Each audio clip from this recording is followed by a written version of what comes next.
Bien, buenas tardes. Vamos a continuar con el programa. Quedó la parte de emergencias médicas. Vamos a continuar con esa parte. Con respecto a los temas y tópicos a tratar en emergencias médicas en el SERUM, todo está dentro del perfil estadístico, epidemiológico, y va a depender también de las áreas o de los lugares geográficos en los cuales ustedes van a desarrollarse. Bien, vamos a hablar sobre crisis hiperglicémica. En el contexto emergencias en diabetes es frecuentísimo. Así en la costa, en la sierra, en la selva, van a encontrar pacientes con diabetes descompensada. O sea, cuando hablamos de crisis hiperglicémica, hablamos de un paciente diabético descompensado. Y hay que entender que la descompensación en un diabético, la primera causa es infección. La segunda causa es transgresión dietética y tercera causa es transgresión farmacológica. O sea, infección, dejar de tomar su tratamiento y transgredir dieta son los tres factores más importantes para que se descompense. Y dentro del contexto de crisis hiperglicémica tenemos la cetoacidosis diabética y el estado hiperosmolar. Pero quiero que entiendan el mensaje. Cuando enfoquemos estos dos ítems de crisis hiperglicémica, mi enfoque va a ser netamente clínico, porque estoy seguro que en un puesto de salud, en un centro de salud, no voy a tener una gasometría. Lo que probablemente sí es que voy a tener un glucómetro para valorar la glucosa, por eso es importante. Pero el mensaje de esta clase es que ustedes conozcan cómo es la característica clínica de la cetoacidosis diabética y cómo es la característica clínica del estado hiperosmolar, desde el punto de vista clínico semiológico. Para entender un poquito los conceptos, no quiero darles una clase de pregrado o de preparación, ¿no? Hay que entender que lo que pasa, hay un problema de una insuficiencia de insulina, una resistencia a la insulina y algunos otros factores. Miren, la incidencia no es tan alta como se menciona, y una de las características es el compromiso de conciencia que puede tener el paciente. Y ahí va la diferencia.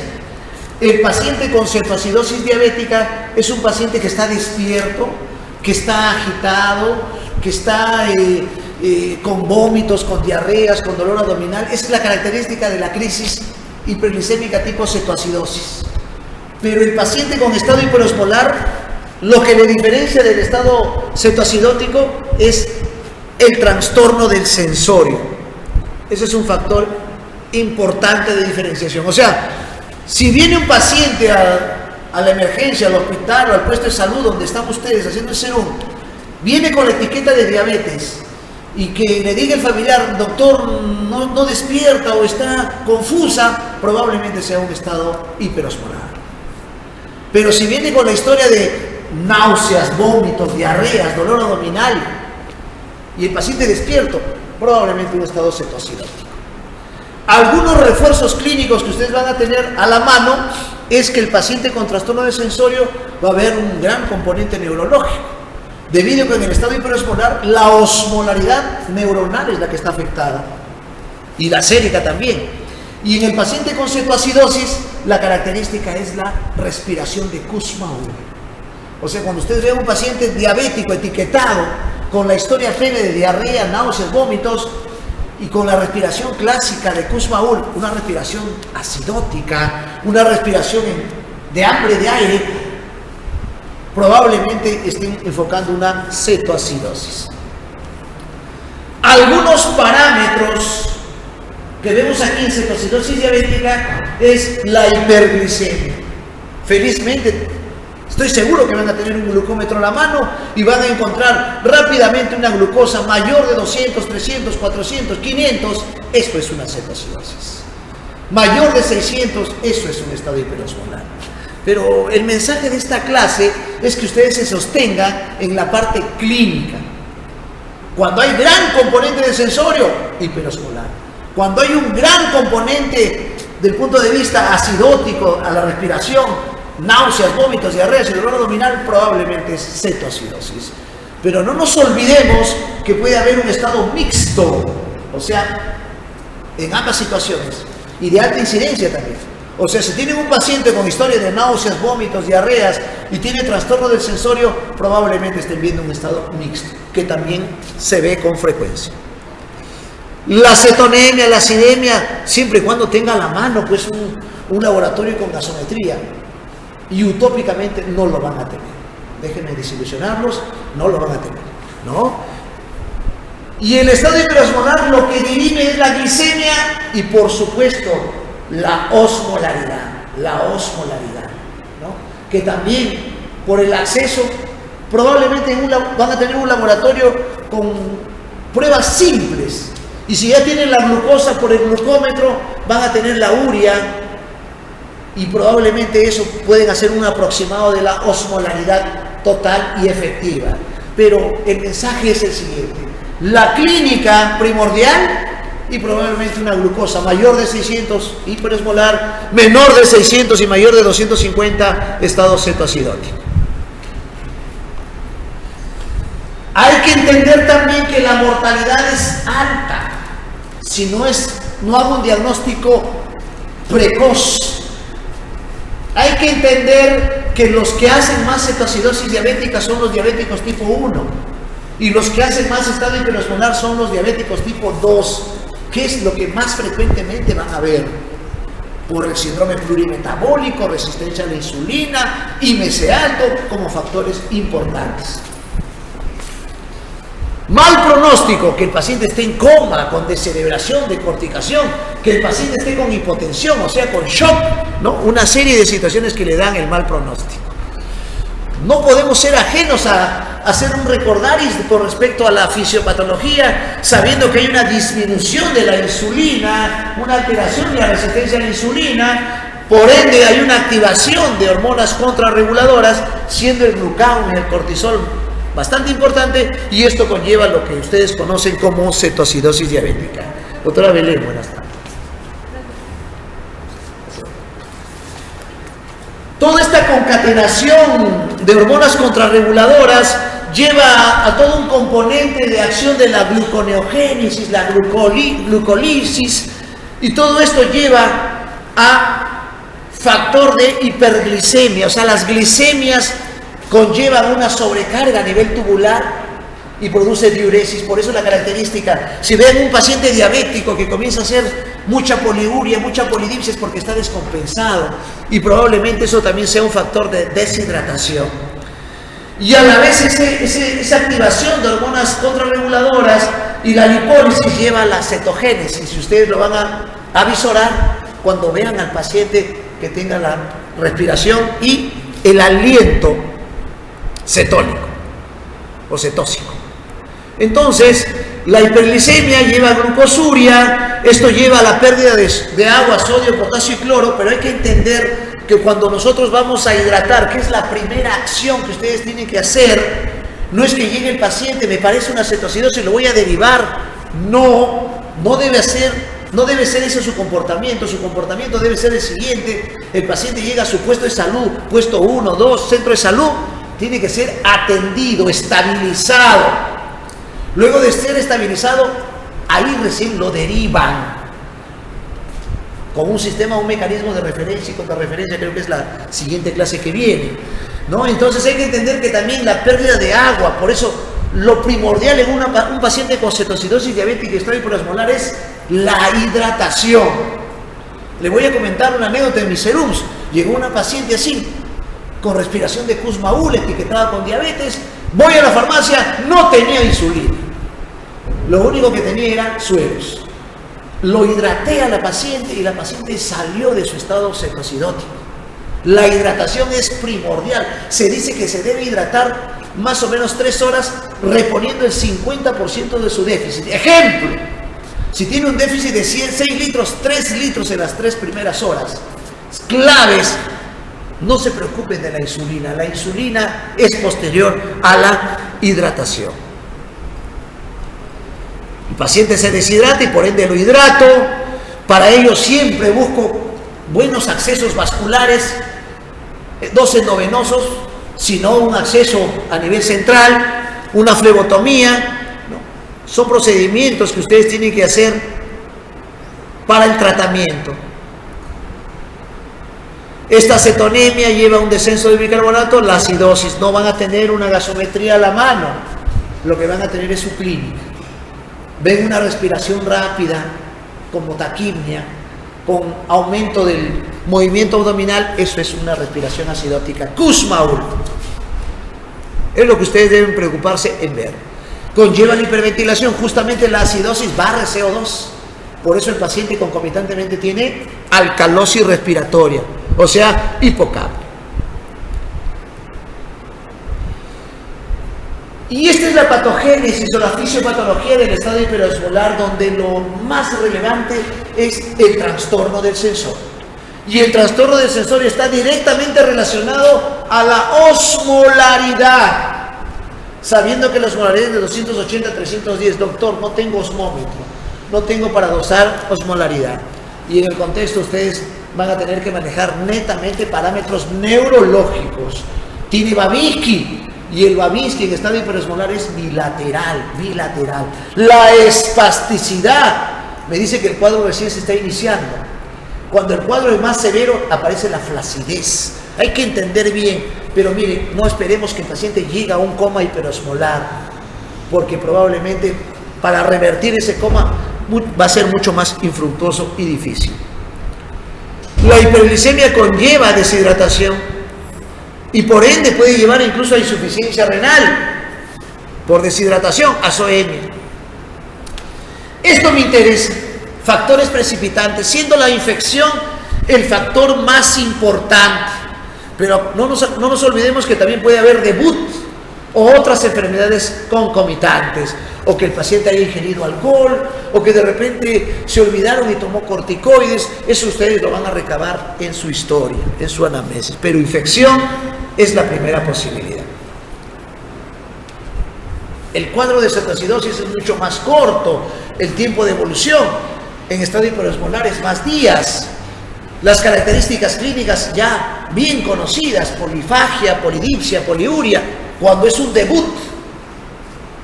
Otra anécdota, cuando tengo un paciente que venga como aparentemente una gastroenterocolitis, y ustedes en el paciente ven un IMC alto, acantosis nigricans, no solamente en el cuello, sino en el codo, y en otras zonas del cuerpo, incluso en la parte de las mejillas, por favor, no piensen simple, hay que pecar en exceso en este caso. Van a llevarse, estoy seguro, su glucómetro, y lleven sus cintas también, ¿ya? Porque probablemente le tomen y encuentren una glucosa, de repente el paciente está debutando.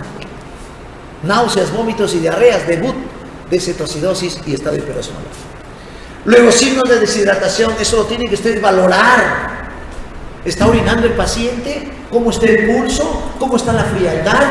Toda esa información me da la parte clínica, y eso es lo que ustedes tienen que recabar.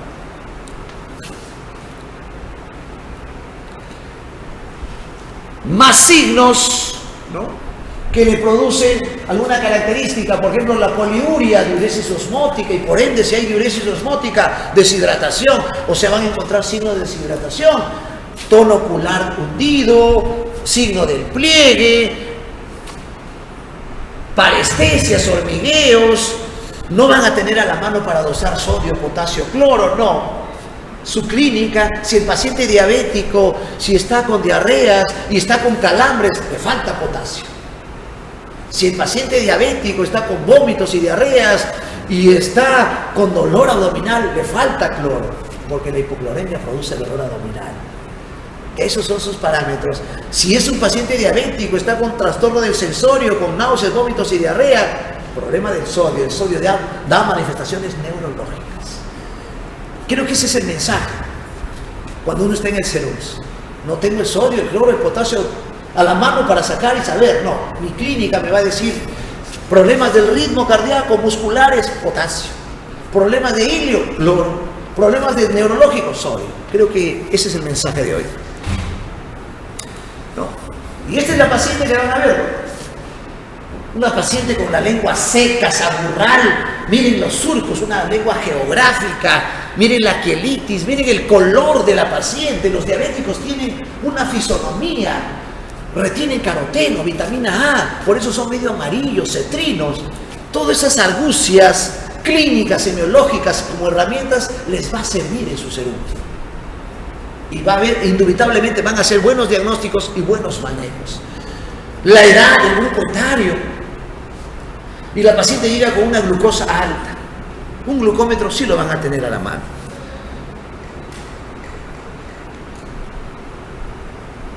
Este es un perfil de crisis hiperglicémica. No les quiero atiborrar de datos matemáticos, porque yo siempre he dicho que la medicina no es matemática, pero este gráfico solamente me sirve para, miren cómo fluctúan las glicemias, ¿no?, en algunos pacientes. La conducta del tratamiento, eso sí, asegúrense que su farmacia, acuérdense que cuando uno hace el serum hay un programa de farmacia, PanFarm se llama, ¿no? Vean su stock, cuántos cloruros de potasio tengo, cuántos cloruros de sodio tengo, cuántos calio, cuántas soluciones al 9/1000 tengo. Asegúrense su stock, es lo necesario, lo mínimo necesario que debe tener su farmacia. Acuérdense que ustedes, como jefes de establecimiento de salud, son responsables. Justo previo a esta clase comentaba con un grupo de colegas: doctor, ¿y qué pasa si no hay en el stock? Comunico, me doy cuenta que el stock se está agotando, comunico, mando un documento, un oficio, un memo, solicitando que no hay la medicina. Porque si me viene una paciente con cetoacidosis diabética, no tengo el suero y yo no comuniqué, y hay un delito por omisión. Por favor, comuniquen, siempre comuniquen. Es un consejo.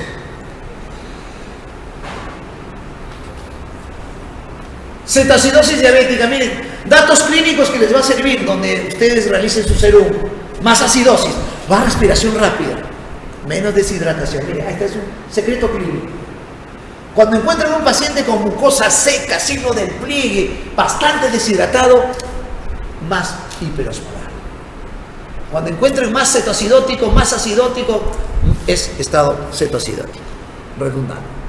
Las glicemias, ahí nomás me quedo en las glicemias, mayor de 250, cetoacidosis, mayor de 600, hiperosmolar, porque lo demás no lo van a tener a la mano. Probablemente sí, el Labstix, llévense tiritas reactivas para orina, 2 en ahí cetonas, 2 anticuerpos cetónicos, y cetonuria es otro parámetro. Pero no se confíen, por favor. Pasó un día un colega mío que hizo un serum, llevó su Labstix, midió una orina, cetonuria. La paciente estaba en ayuno, era cristiana. ¿Ya? Hay que entender también la situación clínica, no siempre un examen te da diagnóstico. Esto creo que ya lo mencioné, solamente para los parámetros, para ver que la cetoacidosis diabética sea leve, moderada y severa, ¿no? Un parámetro es, más que la glucosa, es la acidosis. Mientras más severa es la acidosis, es más severo el cuadro. Y en el estado hiperosmolar lo que prevalece es la osmolaridad. Doctor, pero no voy a dosar osmolaridad porque no tengo el equipo. Pero sí el componente neurológico. Tiene que hacer un buen examen neurológico. Algunos otros parámetros, la leucocitosis, en algunos puestos de salud, centros de salud, hay lo mínimo: hematocrito, hemograma, glucosa, creatinina, examen de orina, glucosa. Son los exámenes mínimos necesarios que tiene un laboratorio. Pueden encontrar leucocitosis y otros resultados de laboratorio que no es el objetivo de hoy. Por ejemplo, la milasa alta. Y miren los electrolitos. Esto sí interesa porque tengo que saber cómo pierdo electrolitos en mi paciente. Y las necesidades de mantenimiento, tanto del agua, del sodio, del potasio, del cloruro. Y además nos olvidamos de 2 iones. Los iones olvidados, le dicen: el fósforo y el magnesio. Cuando tengan mucho componente respiratorio, sin haber estertores respiratorios, hay que descartar problemas del magnesio. No se olviden eso. Tratamiento, como han visto, la ponencia está dirigida netamente a la parte clínica y a la conducta que ustedes deben tomar. De hecho, que si es un paciente con una cetoacidosis severa, es hidratarlo, estabilizarlo y derivarlo. Esa es la conducta que deben hacer. Objetivos: Mejorar el volumen circulatorio y la perfusión. Doctor, ¿cómo sé que está bien perfundida? ¿Que le tomo un scan? ¿No? Saco sangre arterial, una línea arterial. No. Tomo la presión, llegó con 60-40, le pasé reto de fluidos, 90-60. Veo la frialdad de las manos, ha mejorado, está perfundida el paciente. Perfusión. Le pongo la sonda, está orinando, está perfundido, buena perfusión. Tampoco se aboquen, de repente están en un lugar inaccesible, en la cual de repente llega la movilidad cada 3 días, o de repente están en la selva, donde la parte fluvial llega interdiario, o de repente están muy alejados en la frontera y solamente hay avioneta para trasladar al paciente, y llega 2 veces a la semana, y en el contexto, no voy a decir a mi paciente, lo voy a derivar a la deriva, como se dice, no, mi paciente todavía se queda en el establecimiento. Tengo que monitorizarlo y ver la evolución hasta poderlo trasladar, hasta poder coordinar la referencia, ¿no? Y en ese contexto, no es llevar a la glicemia a lo normal. El objetivo no es a lo normal en las primeras horas o primeros días. Quiero que entiendan el mensaje. Por ejemplo, si el paciente llega con 800 de glucosa, no lo voy a llevar a 100. Porque en vez de ayudarlo a mi paciente, puedo complicar a mi paciente. Entonces, la baja de glucosa es gradual. Se dice que es de 80 miligramos por hora. No se olviden, de 80 a 100 por hora. Disminuir las cetonas, corregir los disturbios hidroelectrolíticos. En este caso, la corrección es bastante empírica. Si tiene muchos calambres, su reto de potasio, ¿no?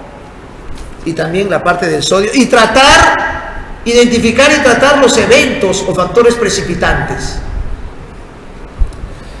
En síntesis, es reemplazo de fluidos, que es lo más importante, la insulinoterapia y luego la reposición de potasio, bicarbonato y fosfato. Doctor, el bicarbonato, sí, tengo en mi stock de farmacia, de mi puesto de salud, bicarbonato de sodio. Viene de 20 centímetros cúbicos al 8.4%, 20 mil equivalentes por ese frasquito, doctor. Entonces sí tengo que poner el bicarbonato en 2 condiciones. Que el paciente orine, miren, dato clave, el paciente tiene que estar orinando, por eso le he puesto una sonda, y que el paciente tenga una gran respiración. Si tiene respiración de Kussmaul, se dice que el paciente tiene un pH menor de 7.3. Mira, un datito para ustedes. Cuando vean Kussmaul, pH menor de 7.3, criterio de dar bicarbonato de sodio. Miren, doctor, y si no tiene Kussmaul y está con 500 de glucosa y no tiene Kussmaul, probablemente su pH no esté en ese rango y no doy bicarbonato.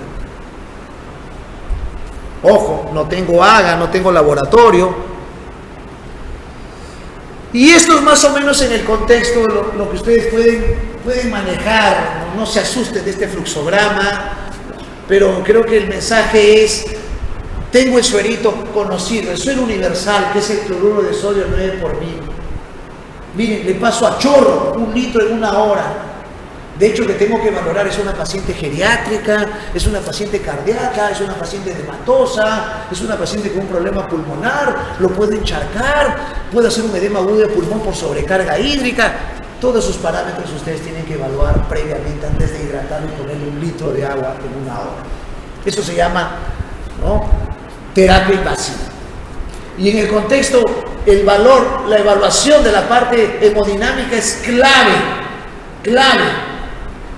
Si tengo un shock con hipotensión, expansores, cristaloides, y el de elección es cloruro de sodio 9 por mil. Y luego, ¿cuándo para la fluidoterapia así prolija? Cuando la glicemia llega a 200. Esa glicemia 200, el paciente ya está despierta, está orinando, buena perfusión, buena presión, quiere decir que está manejando bien a su paciente. El punto de corte es glicemia de 200 y miren, se cambia el cloruro de sodio a dextrosa. Pero doctor, estoy poniendo glucosa. Es una dextrosa 5% con un sodio al medio normal, ¿no? Esa es la fórmula, media normal. Para eso tiene que conocer al hipersodio. El hipersodio viene de 20 centímetros cúbicos de 68 miliequivalentes. Esos 68 miliequivalentes le ponen la mitad, o sea, 34 miliequivalentes, o sea, media ampolla. Y lo ponen como una infusión, hasta el manejo. Y si tienen insulina, estoy seguro que si tienen insulina, la que van a tener es cristalina, la insulina cristalina. Y esa es la velocidad de infusión. Otro dato, no siempre hay Volutrol, no siempre hay bomba de infusión. Entonces tienen que tener mucho cuidado en el monitoreo de su goteo, de sus microgotas, mucho cuidado. La insulina, mensaje, ¿no? Esta es la dosis, 0.1 por kilo, pesa 60 kilos, 6 unidades, de 6 a 10 unidades en bolo. ¿Qué significa en bolo? La enfermera está poniéndole la vía al suelo. No, yo estoy poniendo, luego de la hidratación, yo mismo le ayudo a poner el bolo. Agarro una jeringa de 20 centímetros cúbicos, diluyo la insulina que le corresponde, las 6 unidades, ¿no? Y eso lo pongo en bolo. Stat, eso es en bolo. Luego en infusión, si es que tengo un equipo de Volutrol, me va a ayudar y le pongo la infusión. Son 6 unidades kilo-hora, o sea, son 6 microgotas minuto. La formulita simple y sencilla. 6 microgotas minuto. Y luego voy monitorizando y miren el dato, que la glucosa no debe disminuir tanto, porque eso puede traer complicaciones. El potasio, no voy a incidir mucho en este gráfico porque no tenemos, casi con seguridad no van a tener electrolitos. Entonces el potasio, para poner reto de potasio, generalmente doy un reto de potasio cuando hay hipocalemia. Y acuérdense que el calio es el potasio que tengo en el suero y le doy una ampolla de calio endovenoso. Por favor, cuando van a poner calio endovenoso, lento, en Volutrol, diluido, por favor, no puro, puede reventar la vena, flebitis. La paciente se comienza a quejar del dolor en esa zona. Muy bien. Complicaciones. Por eso no se pone intramuscular, por eso no se pone endovenoso, porque puede haber hipoglicemia. Cuando yo pongo intramuscular, subcutáneo, la insulina, si está no muy hidratado el paciente, puede quedar partículas de insulina en el músculo. Luego, cuando la paciente se estabiliza, esas partículas fluyen y los pacientes hacen eventos de hipoglicemia. Tengo que controlar el microgoteo, la infusión idónea, porque puede llevarles a hipoglicemia al paciente. La hipocalemia, el edema cerebral cuando no manejo bien el bicarbonato, incluso distrés respiratorio como complicaciones.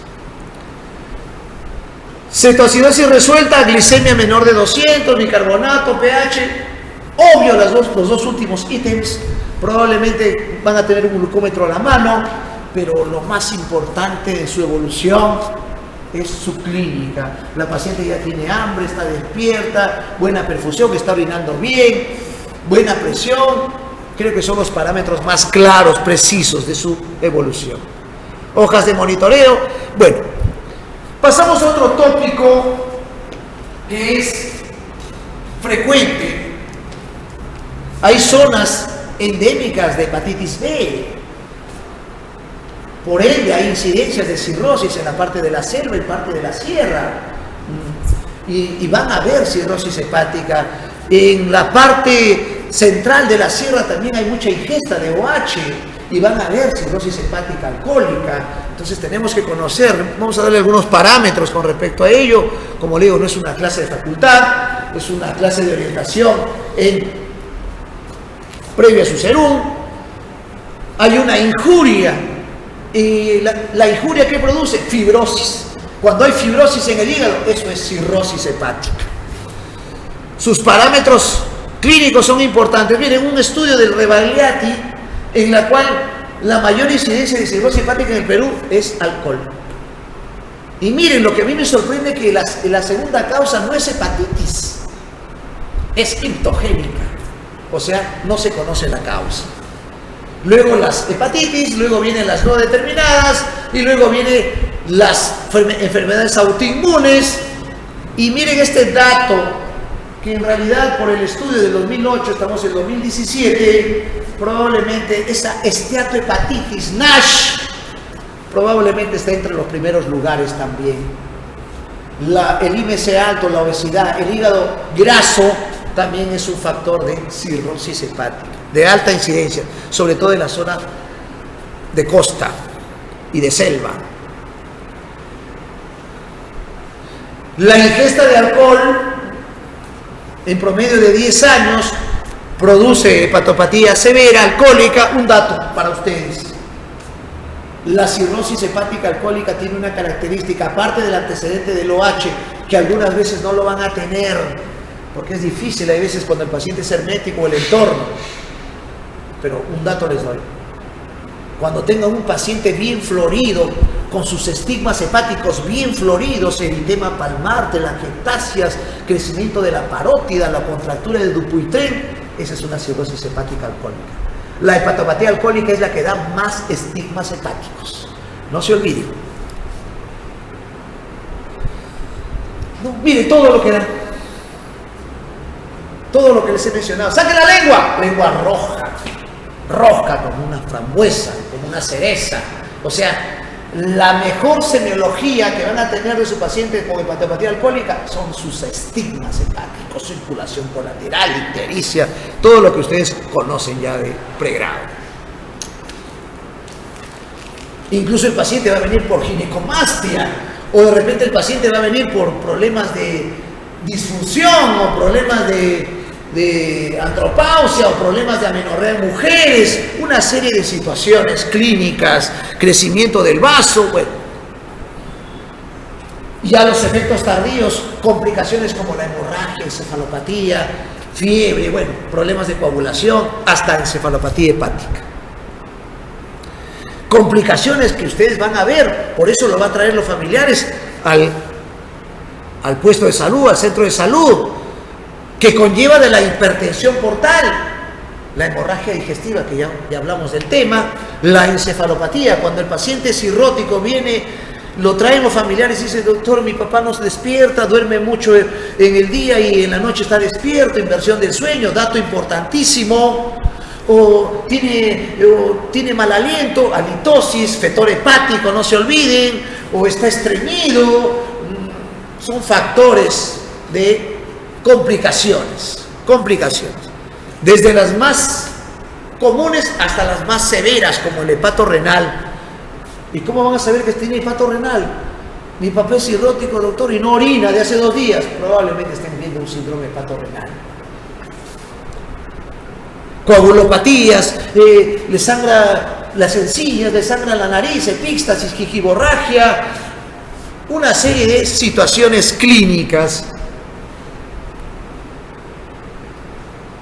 Y van a evidenciar, por ejemplo, la hipertensión portal se evidencia como circulación colateral.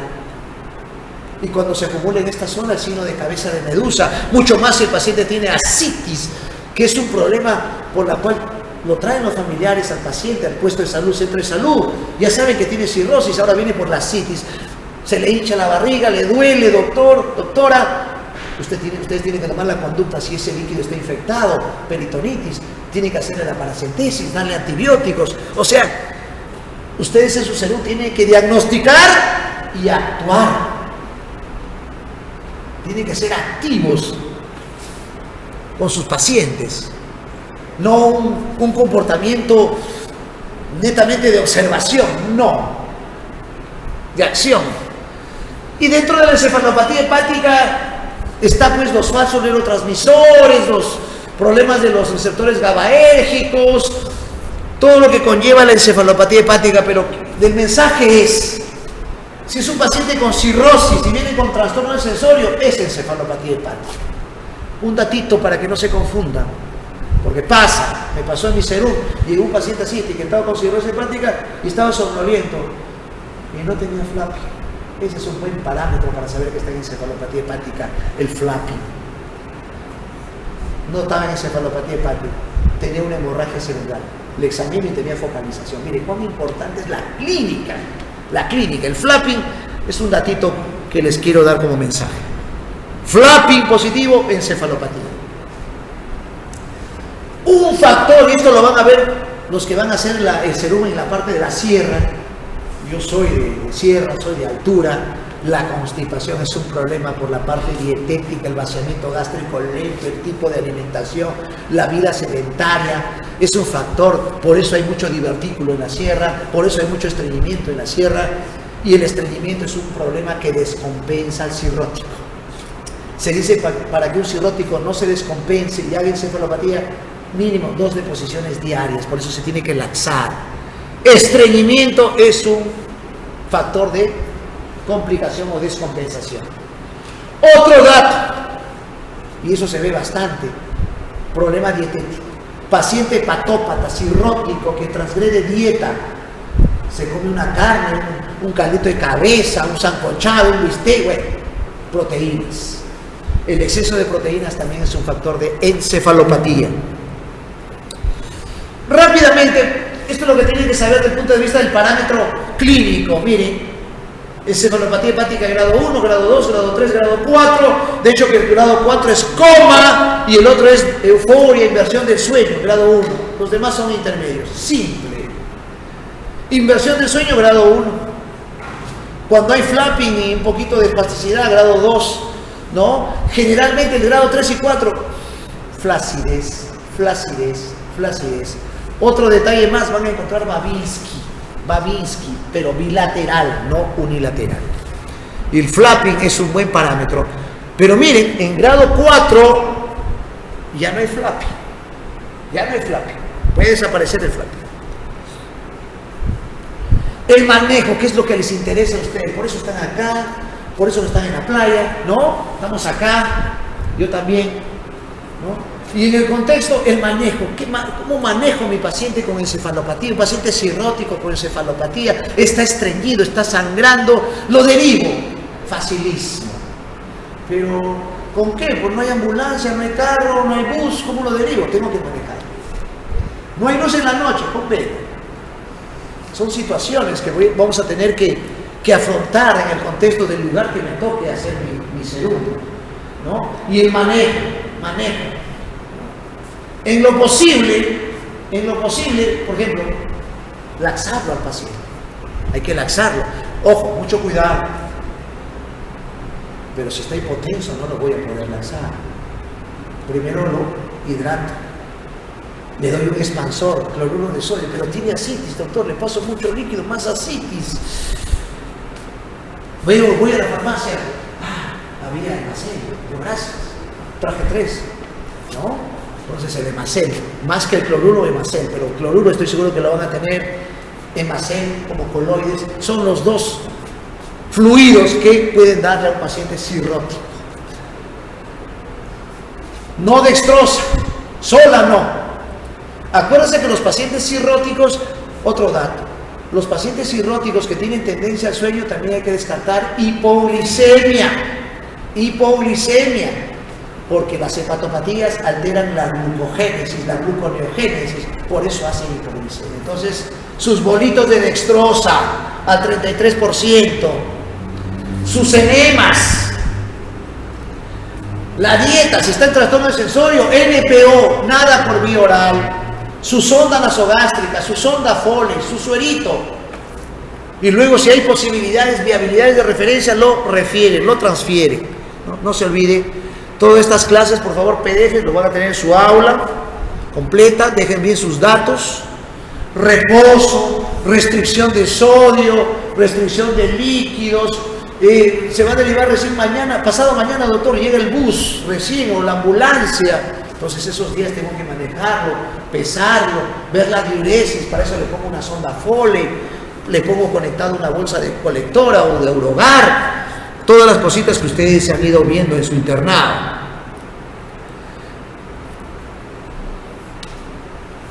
Ascitis es un problema por el cual viene el paciente.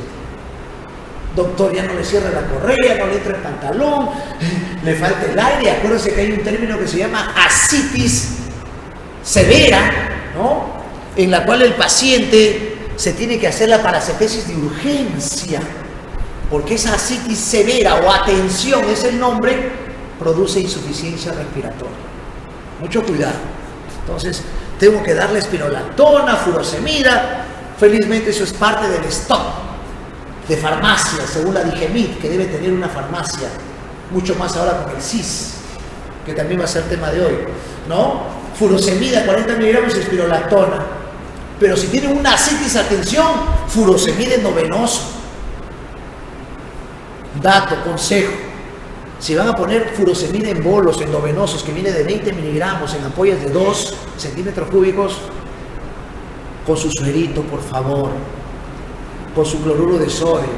Doctor, ¿por qué? Porque si le pongo furosemida y hace hipotensión, puedo desencadenar un síndrome hepatorrenal. Miren, situaciones simples y sencillas. Entonces, furosemida, si es endovenoso, con su suero previo, con su hemacel, etcétera, su coloide, y hacer la paracentesis más que diagnóstica, terapéutica. Pero estoy seguro que ustedes acuciosamente van a ver el líquido que está saliendo. Es un líquido turbio. No. Le pongo antibióticos, le pongo sus ceftriaxona, está haciendo una peritonitis bacteriana. Y si palpo el abdomen ascítico y hay dolor, PBE, dato importante. Un abdomen con ascitis, si le duele, PBE. Ahí está, paciente nuestra, ¿no? Mire la ascitis, el abdomen batraciano, abombado. Pero mucho cuidado, doctores, no se confíen. En medicina hay que ser bastante prolijo cuando examinamos un paciente. Me pasó, era una paciente que vino a hacer un abdomen globuloso y no era una ascitis, era un quiste de ovario gigante.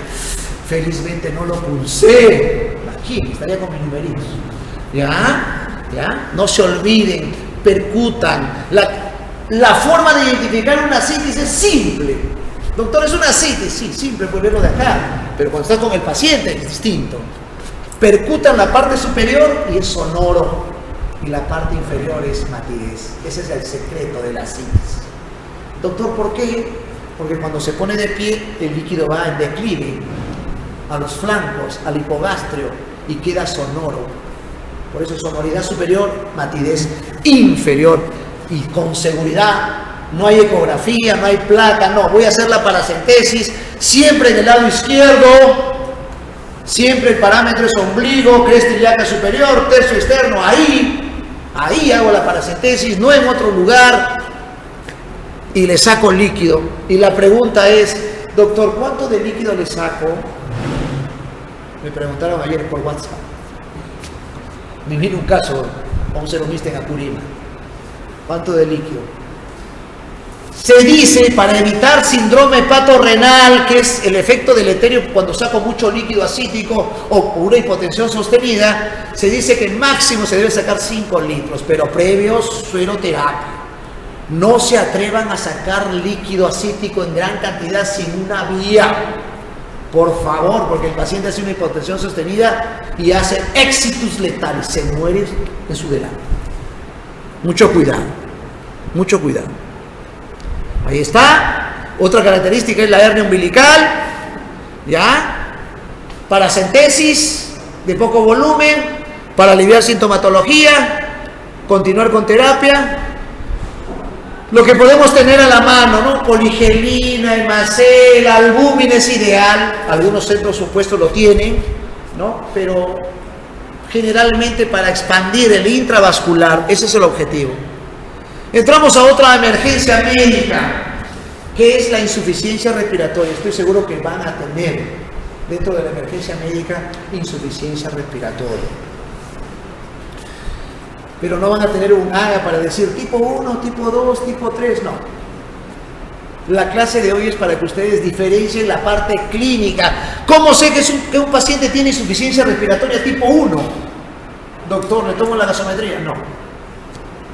Es desde el punto de vista clínico, el paciente con tipo 1 está despierto, está agitado, está angustiado, tiene tirajes, aleteo, polipnia. Ese es el tipo 1.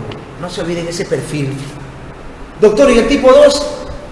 Adormilado, flapping. Póngale la linterna en el ojito, midriasis. Y háganle el Babinski. Doctor, pero viene por un problema pulmonar, le voy a hacer el Babinski. Tienen la oportunidad, vienen de una buena formación en su internado. Pongan en praxis a favor de sus pacientes, que es la mejor satisfacción. Babinski bilateral, midriasis, flapping y sueño, ese es tipo 2. Todo por la hipercapnia, Y si tiene el paciente aleteo, tirajes y está dormido, tipo 3. Así de simple, y acabamos este punto de insuficiencia respiratoria. No, mentira. Vamos a hacer un poquito de lo que ustedes deben saber. El sistema respiratorio, cerebro, médula, neuromuscular, tórax. Ah, doctor, o sea, un paciente se cayó del caballo, traumatismo encefalocraniano, puede ser una insuficiencia respiratoria. Un paciente se fue a la chacra y se resbaló, se fracturó la columna, TBM, traumatismo vértebro-medular, problema de médula.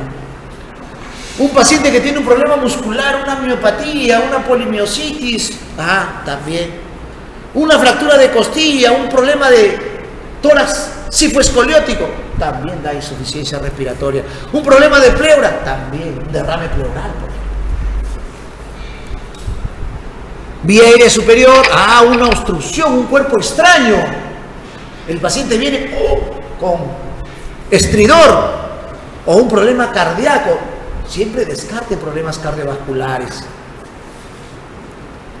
O vía aérea inferior, que es lo más frecuente que van a ver, una neumonía, una atelectasia, un hemotórax, una hemorragia, etcétera, ¿no? Como causas. Muy bien. Una condición clínica en donde está alterada la hematosis, así de simple y en síntesis es el concepto. Por alguna anormalidad o anomalía. Y por ende, si está alterada la hematosis, el paciente tiene hipoxemia. Secundariamente, hipocapnia o hipercapnia, de acuerdo al contexto, si hay problema ventilatorio o oxigenatorio. La oxigenatorio, tipo 1, ventilatorio, tipo 2, mixta. Y ahí está, la tipo 1, la tipo 2 y la tipo 3 o mixta. Son los 3 parámetros. Lo que ustedes van a tener a la mano en el serón es netamente su condición clínica. El paciente está cianótico, tiene clubi, ¿cómo está su llenado capilar? Tiene arritmias, tiene soplo, tiene crépitos, tiene crujidos, tiene sibilantes, roncantes.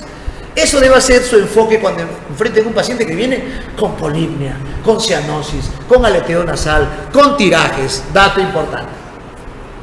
Cuando tenga un paciente con tirajes, insuficiencia respiratoria. Ya está el diagnóstico. No se olviden, tirajes, insuficiencia respiratoria.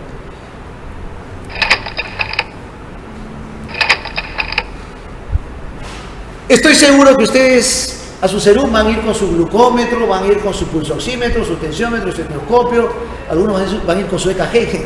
Una broma, pero estoy seguro que si es la motivación, ¿no? Hay la accesibilidad. Sí.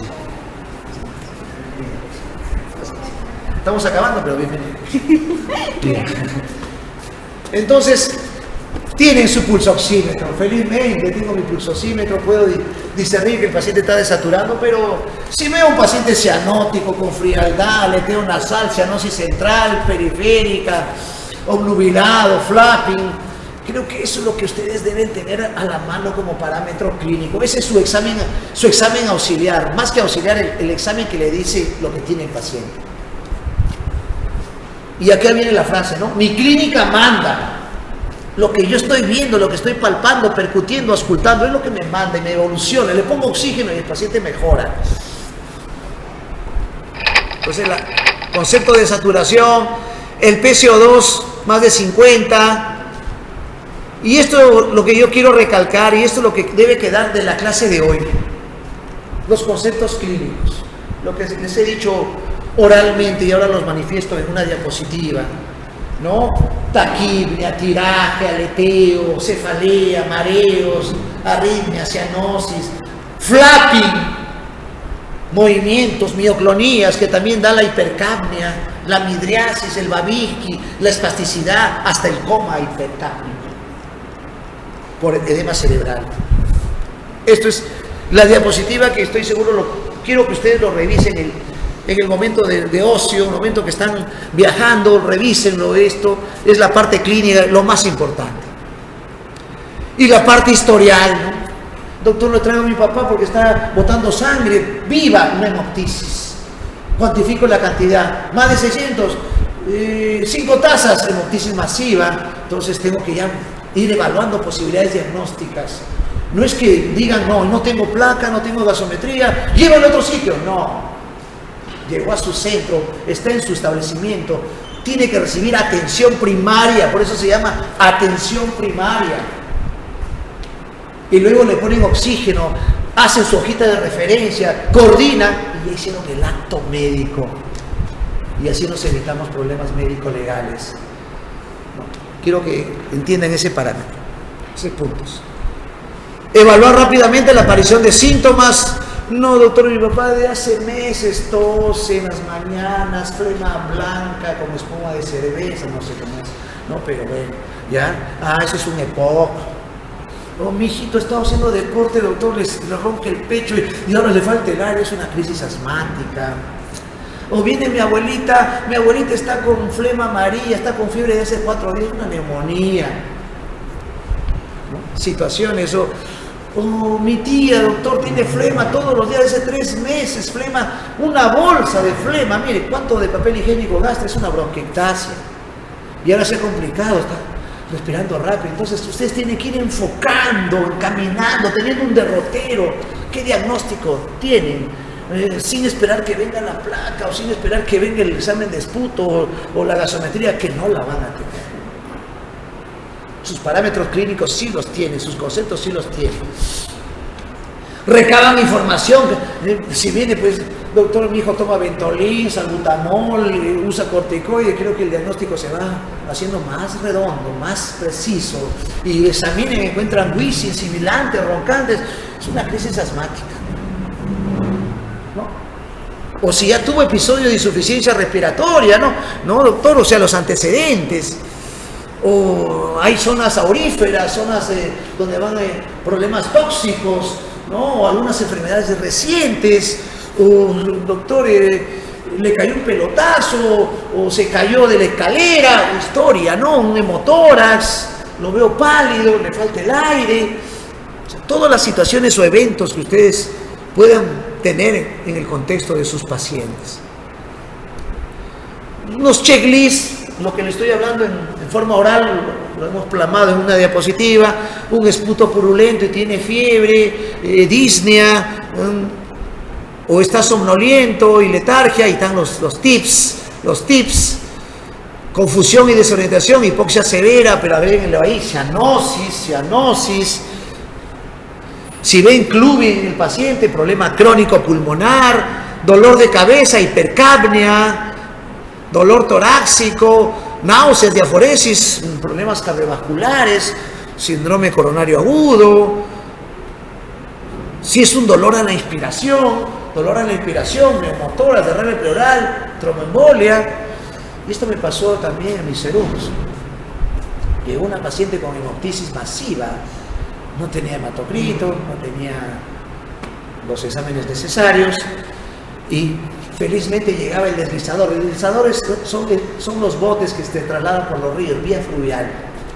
Felizmente el deslizador, entonces lo evalué, el paciente estaba con una hemoptisis masiva, hice el método del costalazo.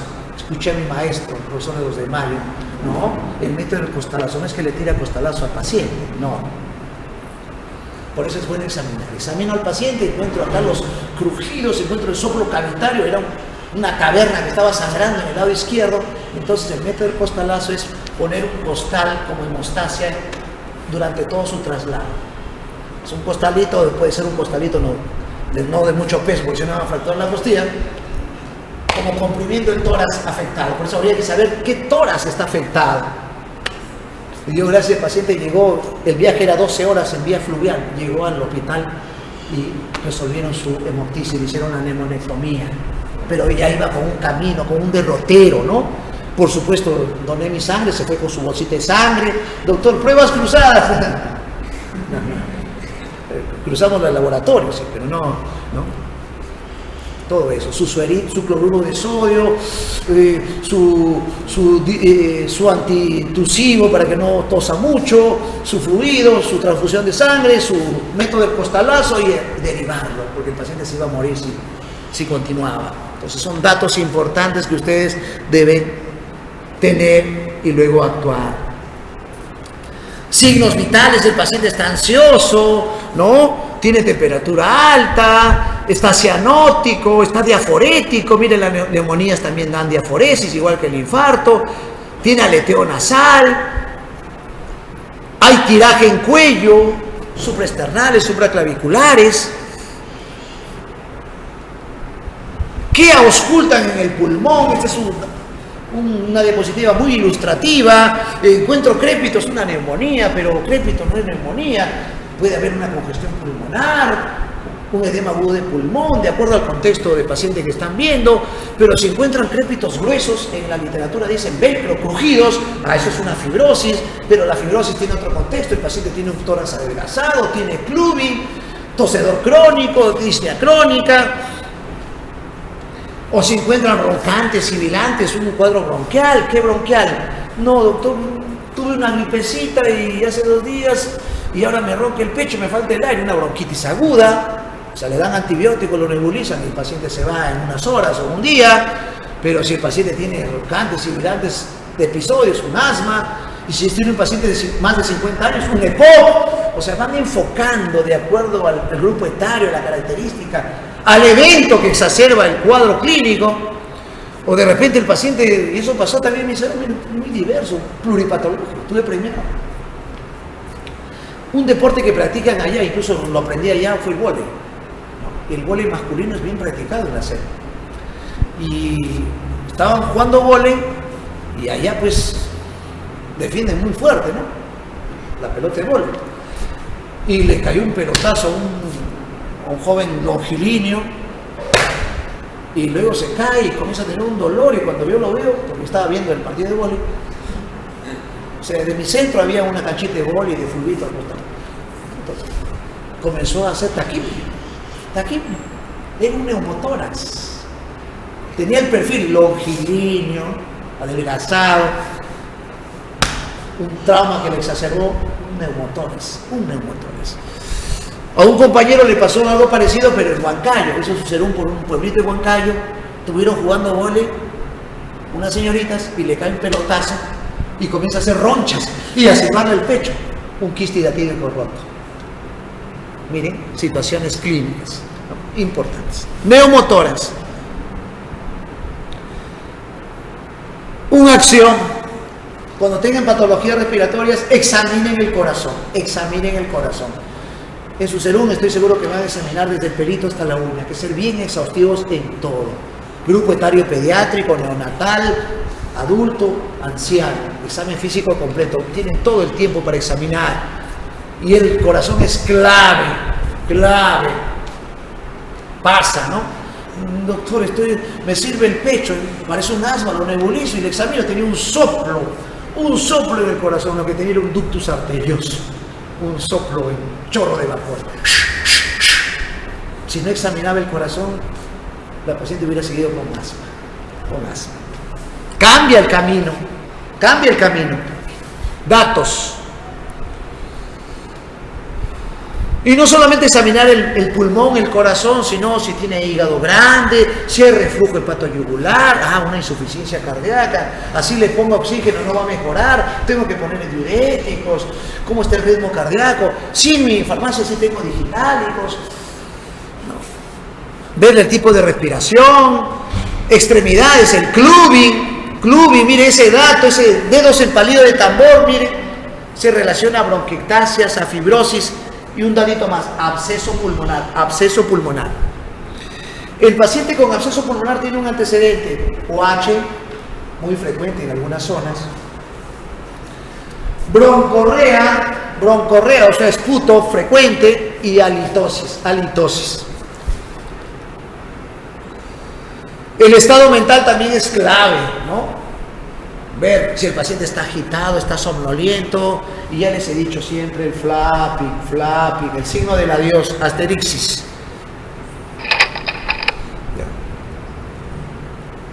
Algunas alteraciones, por ejemplo, neurológicas o a nivel del sistema nervioso central, centro respiratorio, por ejemplo, el uso excesivo de benzodiazepínicos, pueden tener pacientes con gestas suicidas.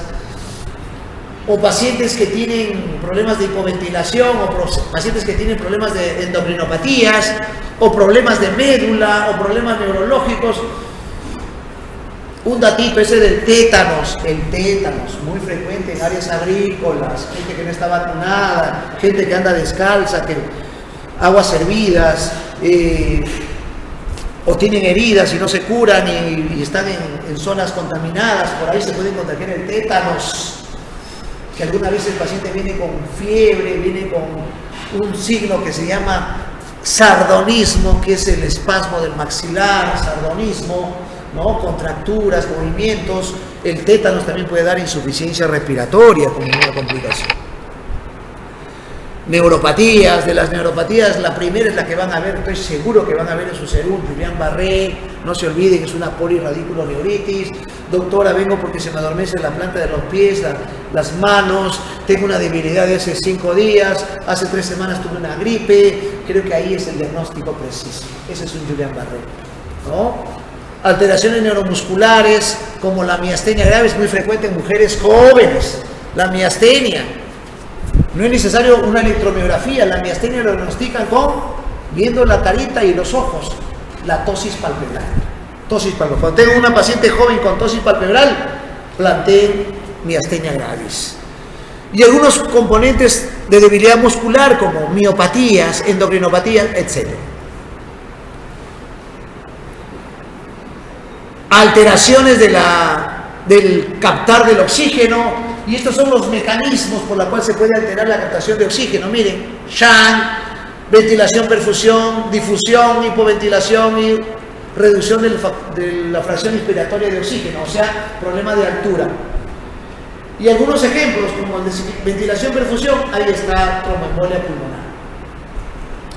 Hipoventilación, ahí está la narcosis, problemas de depresión del centro respiratorio. Shunt, edema agudo de pulmón. Y enfermedades de altura, que lo van a ver, estoy seguro, las personas o los colegas que van a hacer sus serum en zonas de altura, Puno, Cerro de Pasco, Junín, Huancavelica, zonas de altura, la enfermedad de Monge, Soroche, y ahí también hay que saber actuar. Objetivos del tratamiento, y con esta diapositiva quiero hacer el enfoque de la insuficiencia respiratoria, porque ustedes en lo posible tienen que encaminar el diagnóstico, porque ustedes saben el diagnóstico y pueden dar un tratamiento inicial. Y probablemente si la insuficiencia respiratoria llega a requerir intubación o ventilación mecánica, probablemente su centro no tiene la complejidad para dar ese tratamiento, y en lo posible mantener una vía aérea adecuada. Ahí está, ahí viene el ABC, ¿no? El ABCD, ¿no? Corrigiendo hipoxemia, sí van a tener un balón de oxígeno, sí van a tener una cánula binasal, sí van a tener una máscara de Venturi, sí van a tener una máscara de reservorio.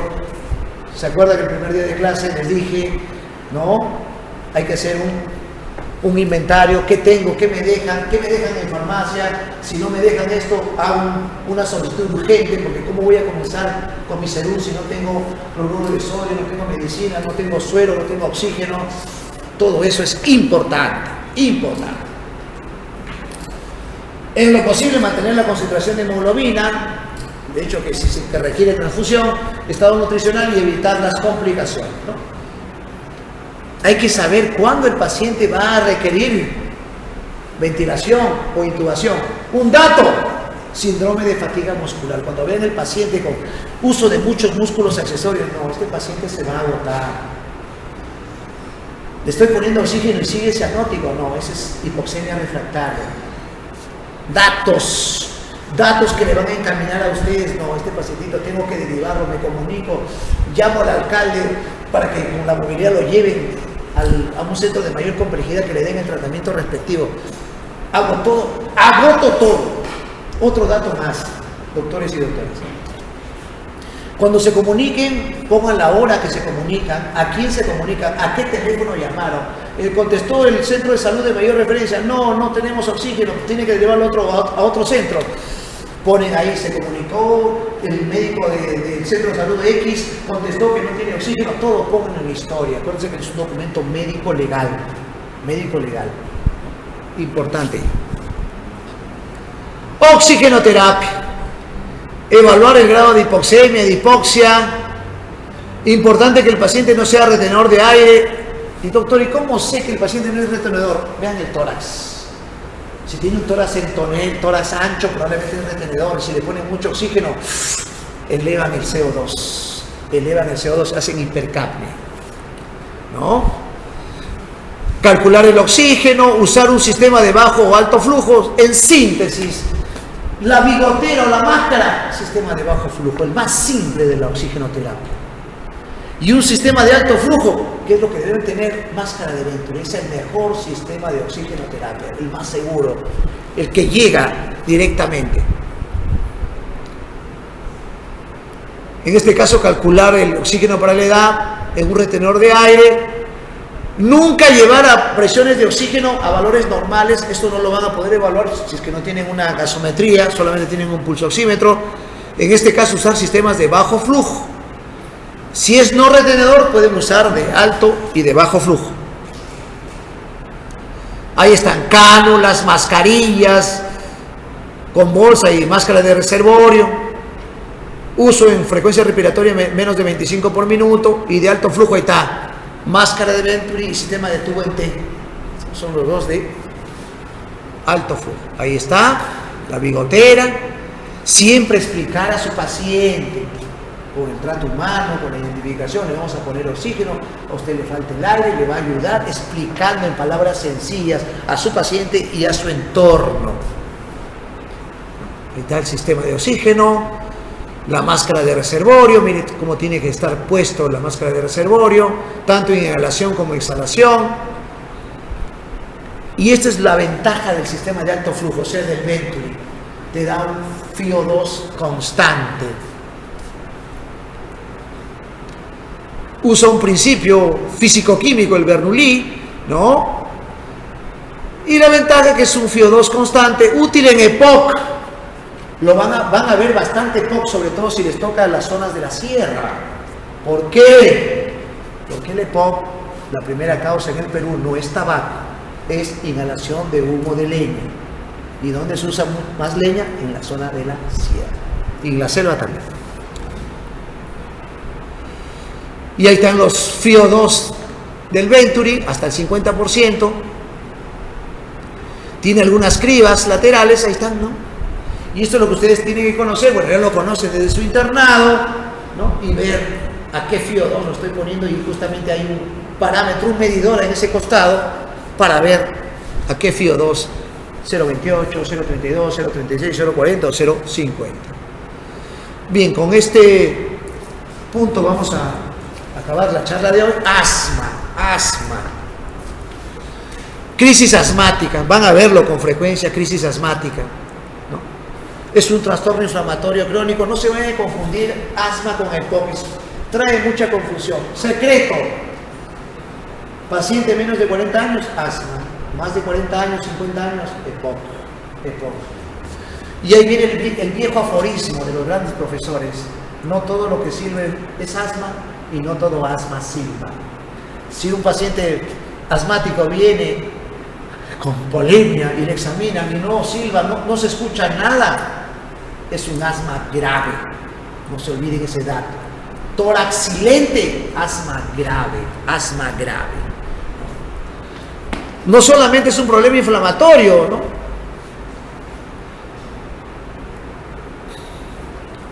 La flujometría, ese aparatito lo tenemos nosotros en la emergencia, no es un aparatito complejo. Estoy seguro que alguno lo va a llevar a su cerebro. Un aparatito que sirve para ver el grado de obstrucción que tiene el paciente. Se llama el PIFLUC, ¿no? Un aparatito sencillo que me sirve para valorar el grado de obstrucción del paciente. Doctor, no hay PIFLUC. Usan el signo de la vela. Mucho más, estoy seguro que van a estar en zonas donde no hay luz. Prende la velita, acercan al paciente, ¡sople! No sopla. ¡Sople! No sopla. ¡Sople! No sopla. Asma severa. Mientras más cerca esté la vela y no lo apague, más severo es el asma. Ya tiene su PIFLUC chicha. ¿Ya? Este es el aparato del PIFLUC completo. Esto lo tiene el neumólogo, el internista, el de la consulta. En la consulta, así como tiene su glucómetro y su pulsoxímetro, tiene su PICFLUX para valorar el grado de obstrucción del asma. Y también sirve para monitoreo. Llega un paciente con un PICFLUX de 100, lo nebulizo 3 veces con salbutamol, le pongo su hidrocortisona, pasa 1 hora, ya estoy mucho mejor, le examino, han bajado los sibilantes, eran inspiratorios, expiratorios, ahora solamente son expiratorios en la base, PICFLUX 300, o sea, sirve también para valorar evolución de mi tratamiento.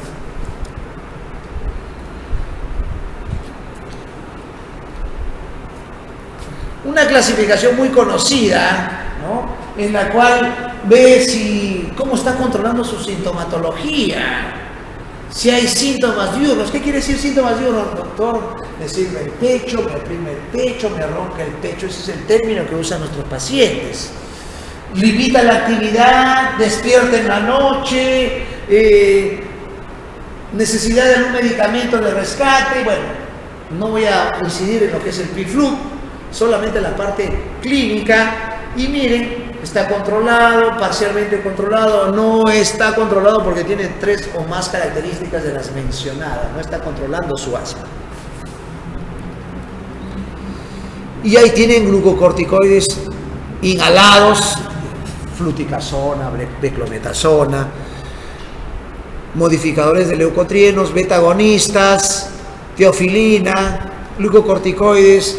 Lo que no he achurado es lo que van a tener en realidad en la farmacia. ¿Qué van a tener en la farmacia? Su salbutamol, su hipatropio, su prednisona, hidrocortisona, dexametasona. Esos son los medicamentos, y la teofilina o la aminofilina es lo que van a tener a la mano en su stock de farmacia, en un puesto de salud, un centro de salud.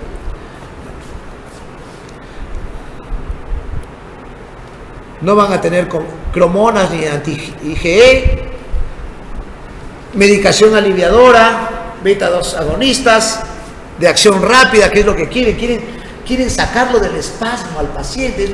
Por favor, doctor, nebulíceme, dame tratamiento. Glucocorticosteroides sistémicos, importante, por eso uso hidrocortisona, 100 miligramos cada 8 horas, dexametasona de 4, de 8 miligramos. Anticolinérgicos, acuérdense que el bromuro de hipatropio es un anticolinérgico que se usa, tiene mayor efectividad en EPOC que en asma. La teofilina, en este caso la aminofilina, que viene en ampollas. Beta-2 agonistas orales de acción corta, ahí está, ¿no?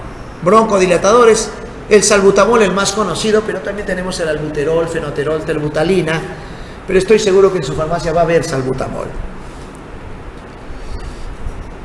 ICC, patología muy frecuente, sobre todo en zonas de la costa y de la selva. Poco probable que lo vean en la sierra. Le digo una anécdota porque hay médicos residentes de cardiología de Arequipa y de Puno que vienen a hacer sus rotaciones acá a Lima porque no ven infartos, no ven cardiopatías, por eso les digo eso. O sea, dentro del perfil, en la sierra van a haber menos cardiopatías. Selva y costa, y tiene que ver mucho con el componente de la vida sedentaria y la alimentación, problemas metabólicos. Hay una incapacidad de la función cardíaca, ¿no? Es la característica de bombear sangre. Miren, las etiologías de la insuficiencia cardíaca, la primera causa es isquémica y la segunda causa es hipertensiva.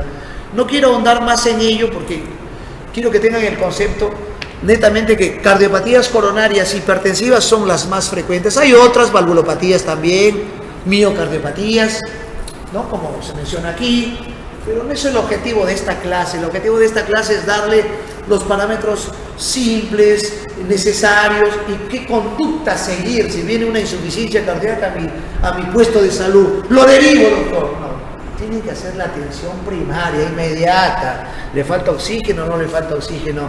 Está edematoso, está respirando rápido, le pongo su diurético, veo el corazoncito, tiene arritmias, no tengo electro, tiene arritmias, tiene tercer o cuarto ruido, lo ausculto, le pongo su sedilamid, su digoxina. Ese es el mensaje. Y estoy seguro que nuestros pacientes van a tener menos mortalidad. La fisiopatología, hay una anoxa a nivel del corazón y esto produce pues una alteración del ventrículo izquierdo y esto produce una alteración del gasto cardíaco. O sea, en síntesis, la insuficiencia cardíaca es una disfunción del gasto cardíaco por unas distintas noxas: hipertensión, válvulas, miocardiopatía isquémica, ¿no? Y ese bajo gasto cardíaco es lo que yo voy a ver. No tengo ecocardiografía, doctor, no, pero tengo clínica. ¿Y qué es lo que voy a ver en la clínica? Lo que ustedes ya conocen. Esto es un recordaris.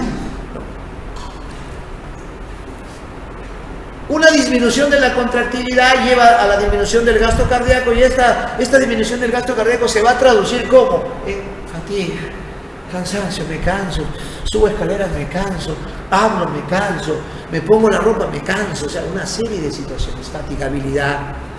Luego me levanto en la noche. Un datito, nicturia es un factor importante también, de característica clínica. Y luego ya vienen situaciones clínicas más floridas: congestión pulmonar, crépitos, congestión sistémica, edemas, ingurgitación yugular, ¿no? Disnea, ortopnea, eso lo recaban en la historia. Me falta el aire al caminar, al hacer esfuerzo. Ustedes ya saben la clasificación de la anilla, ¿no? Grandes, medianos, pequeños al reposo. Uso muchas almohadas, 5, duermo casi sentado, se me hinchan los pies, me levanto a orinar en la noche, en la noche me siento que me ahogo, disnea paroxística. Son síntomas característicos que ustedes ya lo conocen y lo tienen que valorar para el manejo in situ en su puesto y centro de salud. Edemas, ascitis, ingurgitación, situaciones clínicas importantes. Mire, disfunción sistólica y diastólica son una forma de enfocar su insuficiencia cardíaca, de alto gasto, bajo gasto, si es aguda o crónica, si es derecha, izquierda, retrógrada, anterógrada. No nos compliquemos.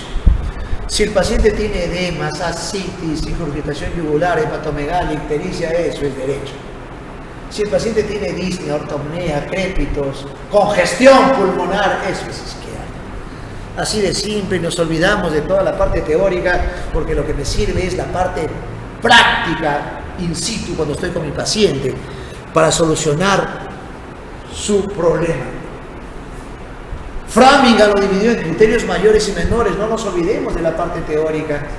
El objetivo de este curso es darle la parte teórica simple y la parte práctica más relevante.